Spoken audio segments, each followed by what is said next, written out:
بڑی خبر آپ تک پہنچائیں گے۔ آئی ایم ایف کے ساتھ بجٹ پر مذاکرات کامیابی سے طے پا گئے ہیں، ذرائع بتا رہے ہیں۔ آپ کو بتا دیں کہ آئی ایم ایف کے ساتھ مذاکرات کے مطابق تنخواہ طبقے کے لیے ریلیف دیا جائے گا۔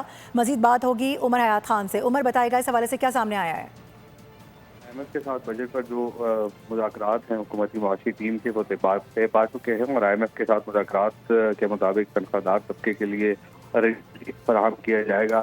بجٹ 18,000 ارب جو ہے رہ سکتا ہے، اور آئی ایم ایف کے ساتھ ایف بی آر ٹیکس اہداف پر بھی جو ہے وہ بجٹ مذاکرات مکمل ہو چکے ہیں۔ اس کے ساتھ جو آئندہ مالی سال ریونیو کا ہدف ہے وہ 267 ارب روپے مقرر کیے جانے کا امکان ہے۔ 767 ارب۔ ٹھیک ہے، عمر حیات خان اس حوالے سے ہمیں آگاہ کر رہے ہیں۔ آئی ایم ایف کے ساتھ ایف بی آر ٹیکس اہداف پر بھی بجٹ مذاکرات مکمل ہو چکے ہیں۔ بہت شکریہ آپ کا۔ سبسکرائب کریں اور بیل دبائیں تاکہ کوئی خبر رہ نہ جائے۔